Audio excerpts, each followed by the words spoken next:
Hey everybody, welcome back to the final lesson in our mini class series on joy. I wanted to let you know, just because this is the last one on joy, I'm not done with these since even though I'm starting not this coming Sunday, but the next, June 7th, even though we're going to resume our meeting for worship on Sundays, we're not resuming classes for obvious reasons. We have those classes in smaller rooms. We're closer together. We want to do safe social distancing for the time being, and so I am going to pick another topic. I don't know which one yet. I'm kind of waffling between a few, but I will be picking another topic starting next week and doing a similar sort of thing as I did to worry and now with joy. And so I hope that you'll continue to tune in and join me for those on Facebook or YouTube, wherever you decide to watch the videos. And also feel free to engage. If there's a topic you want to do, message me, call me, let me know, and I'll definitely put it under consideration.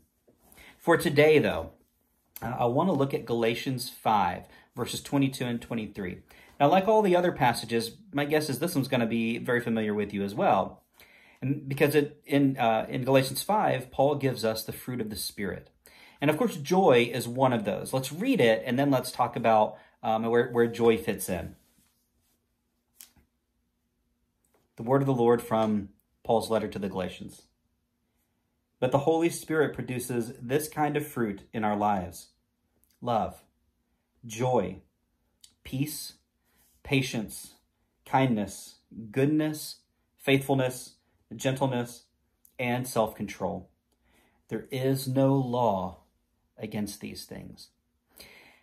It's a really remarkable list, and I think sometimes we forget that this list is part of a larger message that Paul is delivering about living by the Spirit, and how he also lists right above in, textually, or right before this, he lists several things that go against the power of the Spirit: idolatry, sorcery, all kinds of different things.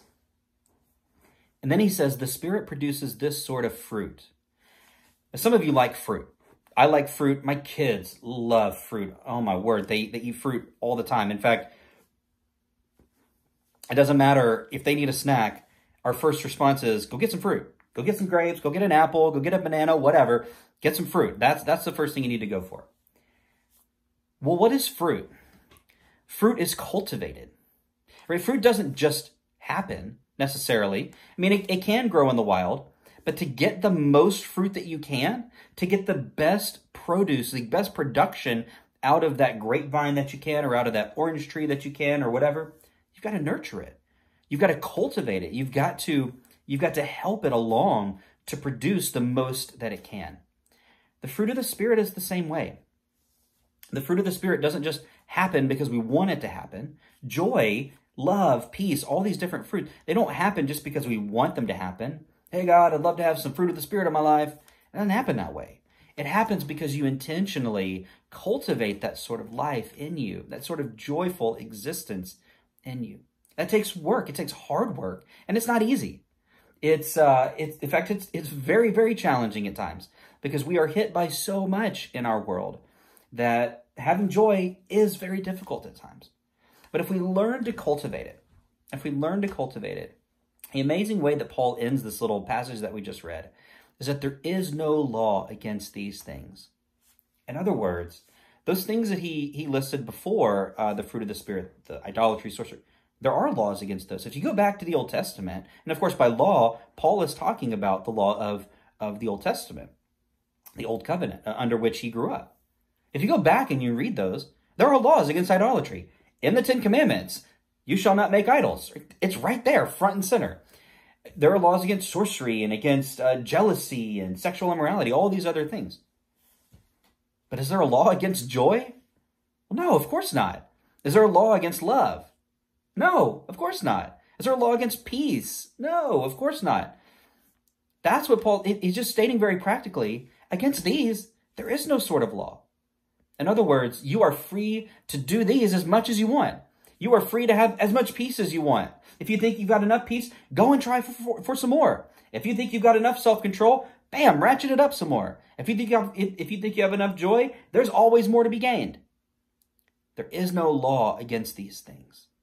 to me, that's a joyous outlook on the fruit of the Spirit. And sometimes we get this mentality, we have a checklist mentality or a I've accomplished something mentality.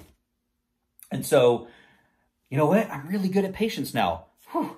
I'm glad I'm done with that. I can sit back. I don't have to worry about being patient. Wait, hold on. No. Patience is something that you continue to work on day in and day out, because eventually there's going to come a time when you become impatient again, and you're going to have to. So just keep cultivating, keep working on it. There is no law against these things. Joy to me is one of those that's right at the heart of this. Joy is born out of a recognition, out of an understanding, a hope that is found in Jesus. And that joy can elevate you, it can sustain you, it can carry you through very difficult times.